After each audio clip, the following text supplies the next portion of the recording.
آج میں آپ کو قرآن و حدیث کے ذریعے کچھ چیزیں سمجھانے آیا ہوں. اللہ کے واسطے میری بات غور سے سن لیجئے. یہ وہ مسٹیک ہے جو ہم کر رہے ہیں. اللہ تعالیٰ نے قرآن میں وعدہ کیا ہے کہ وہ روزی عطا فرمائے گا. اس کا وعدہ ہے ہم سب سے روزی کا.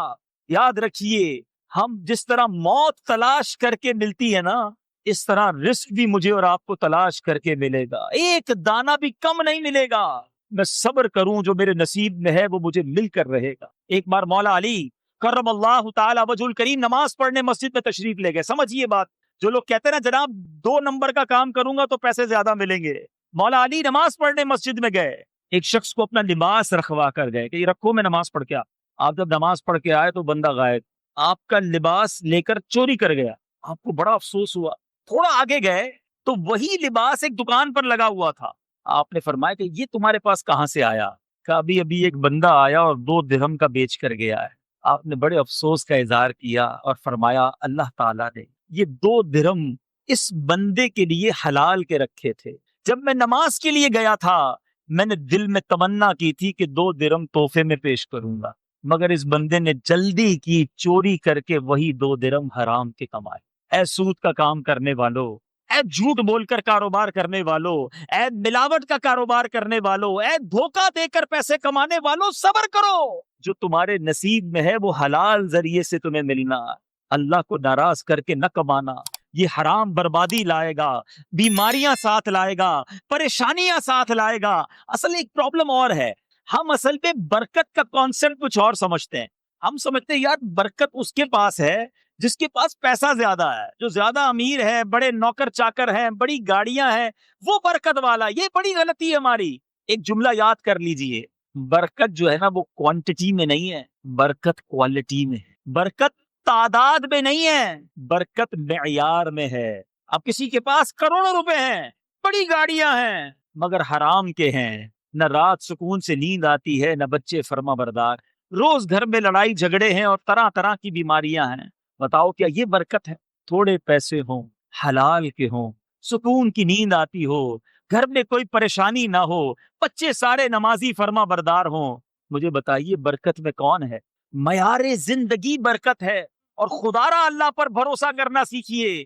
جو میرے اور آپ کے نصیب میں ہے وہ مل کر رہے گا. یہ ساری دنیا میرا نصیب چھیننے کی کوشش کرے تو نہیں چھین سکتی, اور ساری دنیا میرے نصیب سے زیادہ دینے کی کوشش کرے تو دے نہیں سکتی. اللہ کرے یہ توکل ہم سب کے جناب وہم و گمان میں ایسا راسخ ہو جائے, اتنا مضبوط ہو جائے, پھر دیکھیں زندگی کتنی آسان ہو جاتی ہے. پرابلم یہ ہے ہمیں اللہ پر بھروسہ نہیں رہا, ہمیں دنیا پر بھروسہ ہے, ہمیں مال پر بھروسہ ہے, ہمیں اسباب پر بھروسہ ہے. لوگ کہتے جناب پیسے ہونے چاہیے, پیسے ہوں گے تو علاج ہو جائے گا, پیسے ہوں گے تو مسئلے حل ہو جائیں گے. ارے تعلقات ہونے چاہیے, جب کوئی پرابلم ہوگی تعلقات کام آئیں گے. ہم اسباب پر نظر رکھنے لگے, اللہ پر بھروسہ ختم ہو گیا. میں آپ سے سوال کرتا ہوں, آپ کے پاس کروڑوں روپے ہیں, اللہ نہ کرے کوئی بیماری لگ جائے, دنیا کا بیسٹ ہاسپٹل آپ ہائر کر لیں اور اس کا بیسٹ ڈاکٹر آپ کا علاج کرے, اگر اللہ نے شفا نہیں دینی, شفا نہیں ملنی, 1 روپیہ جیب میں نہ ہو, بڑی سے بڑی بیماری ہو, علاج کرانے کے پیسے نہ ہوں, اور بندہ رات درود پڑھتا سو جائے, اللہ نے شفا دینی ہے, صبح بغیر دوائی کے شفا یاب فرما دے گا. بھروسہ رب پر کرو, جو کائنات کا مالک ہے, جو خالق اسباب ہے. ہم سمجھتے پیسے ہوں گے تو مدینے جائیں گے. کئی لوگ کہتے ہیں یار پیسے نہیں ہیں تو حج پر نہیں جا سکا. بھول ہے ان کی. ہم نے کروڑوں پتی بہت سارے دیکھے, ساری دنیا دیکھی, مدینہ نہیں دیکھا. اور ہم نے ایسے غریب بھی دیکھے جن کے پاس گھر نہیں ہے اور کئی بار مدینہ دیکھ لی. کہاں کا منصب, کہاں کی دولت, قسم خدا کی ہے یہ حقیقت, جنہیں بلایا ہے مصطفیٰ نے وہی مدینے کو جا رہے ہیں. تو اے میرے نیچے اسلامی بھائیوں, اسباب پر نہیں, خالق کی اسباب پر بھروسہ ہونا چاہیے. ایک بار ایک شخص بارگاہ رسالت میں حاضر ہوا, عرض کی حضور میرے ساتھ اونٹ ہے, میں اس کو باندھوں یا اللہ پر بھروسہ کروں؟ آقا علیہ الصلوۃ والسلام نے فرمایا باندھ لو, مگر بھروسہ رب پر ہی کرنا. ہم سمجھتے میں نے تالا لگایا تو دکان سیف رہے گی, دکان کھولی تو کاروبار ہوگا. نہیں, دکان کھولنا سبب تھا, رزق دینے والی ذات رب کی ذات ہے. دکان پر تالا لگانا سبب ہے. حفاظت کرنے والی ذات رب کائنات کی ذات ہے. اپنے رب پر بھروسہ کرنا سیکھ جاؤ, آپ کی مشکلیں حل ہو جائیں گی. اے میرے میٹھے اسلامی بھائیوں, ایک بات, ایک مبلغ دعوت اسلامی جرمنی اٹلی کے دورے پہ تھے, اسی طرح بیان ہو رہا تھا رزق حلال پر. ایک نوجوان ملا. آج بہت سارے لوگوں کے ذہنوں میں یہ سوال آ رہا ہوگا, یار بات تو یہ ٹھیک کر رہے ہیں, سود کا کام نہیں کرنا چاہیے, حرام نہیں کمانا چاہیے, دھوکہ نہیں دینا چاہیے, مگر مسئلہ یہ ہے کہ ایسا کروں گا, یہ غلط کام چھوڑ دوں گا تو بزنس کا کیا ہوگا, بچوں کا کیا ہوگا, فیملی کا کیا ہوگا, یہ بنا بنایا سارا بزنس کولیپس ہو جائے گا. ایسے ہی ایک نوجوان نے مبلغ دعوت اسلامی سے کہا کہ حضرت ابھی جو آپ نے بیان کیا ہے بات تو بہت اچھی کی ہے, مگر میں اٹلی میں رہتا ہوں, ہمارے یہاں اسٹور پر شراب بکتی ہے, اگر شراب نہ بیچے تو گاہک نہیں آتے, اگر میں نے شراب بیچنا چھوڑ دی تو میرے گھر کا کیا ہوگا, میری فیملی کا کیا ہوگا, میں کیسے کماؤں گا. اس مبلغ دعوت اسلامی نے اس نوجوان سے ایک سوال کیا تھا, آج میں آپ سب سے وہی سوال دہرانے آیا. اس مبلغ نے کیا کہا کہ ایک بات بتاؤ, روزی دینے والا کون, جواب دیجئے, روزی دینے والا کون ہے. اس مبلغ نے اس نوجوان سے کہا, تم اللہ کو ناراض کر رہے, حرام کما رہے ہو, تمہیں روزی مل رہی ہے, تم حرام چھوڑ دو گے, حلال کی طرف آؤ گے, کیا اللہ روزی دینا بند کر دے؟ تم رب کو ناراض کر رہے ہو, تمہیں مل رہا ہے, جب تم رب کو راضی کرنے کی طرف جاؤ گے تم یہ کیسے سوچ سکتے ہو کہ اللہ دروازہ بند کر دے گا. اب یقین کریں وہ نوجوان زاروں کتار رونے لگا, کہتا ہے آج وعدہ کرتا ہوں آج کے بعد شراب نہیں بیچوں. 1-1.5 سال بعد اسی مبلغ دعوت اسلامی کا پھر جانا ہوا, وہی نوجوان پھر ملا, بڑا خوش, کہتا ہے حضرت وہ دن ہے, آج کا دن ہے, شراب بیچنے سے توبہ کی, اللہ نے کاروبار میں اور برکت عطا فرما دی, آج بڑی خوش زندگی گزار رہا ہوں, فقط حلال کماتا ہوں اور خوشحال ہو گیا ہوں. اصل پرابلم یہی ہے, ہم حرام چھوڑتے وقت بھی رب پہ بھروسہ نہیں کر رہے ہوتے. یار حرام چھوڑ دوں گا تو کیا بنے گا, جس رب کے لیے تم حرام چھوڑنے کی نیت کر رہے ہو وہ رب تمہیں غیب کے خزانوں سے عطا فرمائے گا, وہ تمہاری مشکل کو بہت اچھے انداز سے حل فرما دے گا. اے میرے میٹھے اسلامی بھائیوں, اور یہ میں نہیں کہہ رہا, اللہ تبارک و تعالی نے خود قرآن مجید میں وعدہ فرمایا ہے. میں قرآن پاک کی وہ آیت پیش کرنے جا رہا ہوں جو بہت سارے کانسیپٹس کو کلیئر بھی کرے گی, ہماری پریشانیاں بھی انشاءاللہ دور ہوں گی. بعض اوقات ہم سمجھتے ہیں کہ یار بات تو ٹھیک ہے لیکن اتنا سارا قرضہ ہو گیا ہے, ساری زندگی نوکری کرتا رہوں پھر بھی شاید یہ قرضہ نہیں اترے گا, اتنی بڑی مصیبت آ گئی ہے, یہ حل کیسے ہوگی؟ میٹھے اسلامی بھائیوں, مصیبت میرے اور آپ کے لیے بڑی ہے نا, اللہ کے لیے تو نہیں ہے. مجھے لگ رہا ہے بڑا پہاڑ ہے, بڑی مصیبت ہے, یہ حل ہی نہیں ہو سکتا, میں اس بھنور سے, میں اس مشکل سے کیسے نکلوں گا؟ اے میرے بیچے اسلامی بھائیوں, ایک بار اللہ کو پکار کے دیکھو, ایک بار اپنے رب سے دوستی کر کے دیکھو, ایک بار اس کی بارگاہ میں سر جھکا کر دیکھو. مسئلہ یہ ہے ہمیں سب پر بھروسہ ہے, ہمیں اپنے رب پر بھروسہ نہیں. اللہ قرآن میں کیا وعدہ فرما رہا ہے ذرا سنیے گا. رب عز و جل ارشاد فرماتا ہے, وَمَن يَتَّقِ اللَّهَ يَجْعَل لَّهُ مَخْرَجًا, اللہ فرماتا ہے جو اللہ سے ڈرے اللہ تعالیٰ اس کے لیے نجات کی راہ نکال دے, راستہ نکلے گا. اور آگے فرمایا وَيَرْزُقْهُ مِنْ حَيْثُ لَا يَحْتَسِبُ, اللہ ادھر سے روزی دے گا جدھر سے تمہارا گمان بھی نہیں جاتا, گمان بھی نہیں ہوگا, ادھر سے روزی ملنا شروع ہو جائے گی. اور یہ کئی بزرگ بیٹھے ان سے پوچھئے, ایسا ہوا ہے زندگی میں کئی بار ایسے پھنسے کاروبار میں, ایسا چکر چلا کہ لگا سب چلا جائے گا, گھر بھی چلا جائے گا, گاڑی بھی چلی جائے گی, بزنس سب چلا جائے گا, لیکن پھر ایسا چکر گھومتا ہے, ایسی غیبی مدد آتی ہے کہ سارے کام سدھرنا شروع ہو جاتے. کیسے ہوا؟ میری عقل تو کہتی تھی نہیں ہو سکے گا. وَيَرْزُقْهُ مِنْ حَيْثُ لَا يَحْتَسِبُ, اللہ ادھر سے روزی دے گا جدھر تمہارا گمان بھی نہیں جاتا. آگے فرمائے وَمَن يَتَوَكَّلْ عَلَى اللَّهِ فَهُوَ حَسْبُهُ, جو اللہ پر بھروسہ کرے اللہ اس کے لیے کافی. اے میرے بیچ اسلامی خدارا, ہم سب آج ایک ذہن لے کر جائیں, کچھ بھی ہو جائے مجھے حرام نہیں کمانا, مجھے اللہ کو ناراض نہیں کرنا, مجھے رب کو راضی کرنا ہے, وہ انشاءاللہ میرے سارے کام سدھار دے گا. وہ خالق کے کائنات ہے, ان اللہ علی کل شیء قدیر, وہ ہر چاہے پر قدرت رکھتا ہے. لیکن ہم اللہ پر بھروسہ کرنا سیکھیں. آپ یقین کریں جس دن آپ کی میری کیفیت یہ بن گئی نا, اس دن آپ اپنی آنکھوں سے دیکھیں گے, قدرت کا نظارہ دیکھیں گے کہ آپ کے مسائل کیسے حل ہو رہے. جب اللہ کی بارگاہ میں سر جھکے گا, جب اسی کو پکارا جائے گا, جب اس سے سچی محبت ہو جائے گی, اس کی ناراضگی سے ڈر لگے گا کہ نہیں مجھے اپنے رب کو ناراض نہیں کرنا, پھر آپ دیکھیں آپ کے لیے کیسے راہیں کھلتی ہیں. اللہ نے قرآن میں وعدہ کیا ہے. پیارے آقا علیہ الصلوۃ والسلام فرماتے ہیں تم ایسا، حدیث پاک کا مضمون ہے، تم اللہ پر بھروسہ کرو جیسا بھروسہ کرنے کا حق ہے، تو وہ رب کریم تمہیں ایسے روزی دے گا جیسے پرندوں کو رزق عطا فرماتا ہے. سارے پرندے صبح خالی پیٹ جاتے ہیں، شام آتے ہیں تو سب کو چارہ مل چکا ہوتا ہے. کبھی دیکھا ہے آپ نے کسی گھونسلے کے اندر کوئی کبٹ بنی ہوئی ہو، پرندہ شام کے لیے سنبھال کر رکھے؟ کسی پرندے، کسی جانور کو آپ نے نہیں دیکھا ہوگا کہ دوپہر کھائے تو رات کی فکر کرے. اسے پتا ہے جس رب نے دوپہر کو کھلایا ہے وہی رات کو بھی کھلائے. بقرعید پہ ہم کرتے ہیں نا، جانور پالتے ہیں، بکرے کو یا گائے کو چارہ دیتے ہیں. کبھی دیکھا آپ نے دوپہر کو ہم نے چارہ کھلایا اور اس کے بعد اس نے پیر سے ٹوکری اپنے پاس رکھ لی کہ رات کو کیا کھاؤں گا؟ اس کو کوئی فکر نہیں ہوتی ہے. یہ انسان ہی ہے جس کے فریج بھی بھرے ہوتے ہیں، کبڈز بھی بھری ہوتی ہیں، جیب میں بھی پیسے ہوتے ہیں، پھر بھی سکون نہیں ہوتا کہ آگے کیا ہوگا، اگلے مہینے کیا ہوگا، بچوں کا کیا ہوگا، 5 سال بعد کیا ہوگا.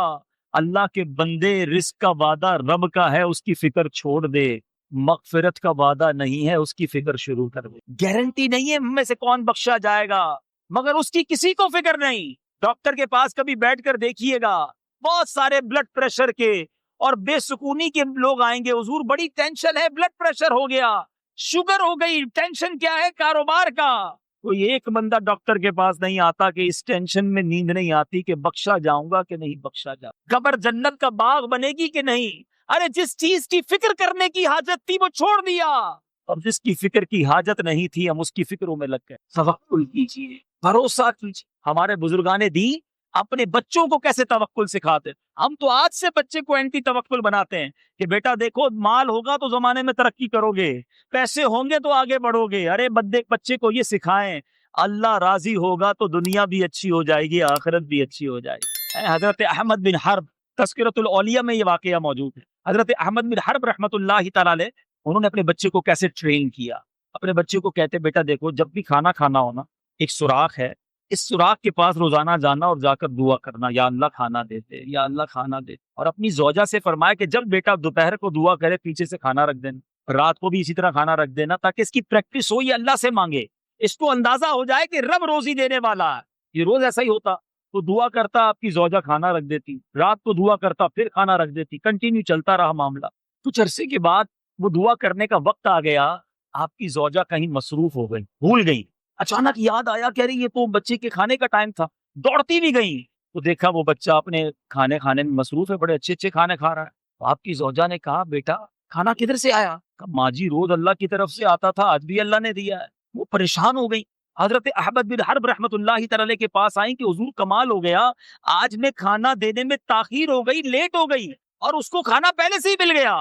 حضرت احمد فرماتے ہیں کہ میں اسی دن کے انتظار میں تھا، اب تم نے کھانا نہیں دینا، اب اللہ کی طرف سے روز اسے عطا کر دیا جائے. یہ وہ کنیکشن تھا جو ہمارے بزرگ اللہ سے بناتے تھے، اور آج ہم شروع سے ہی اپنے آپ کو بھی اور بچوں کو رب سے دور کر رہے.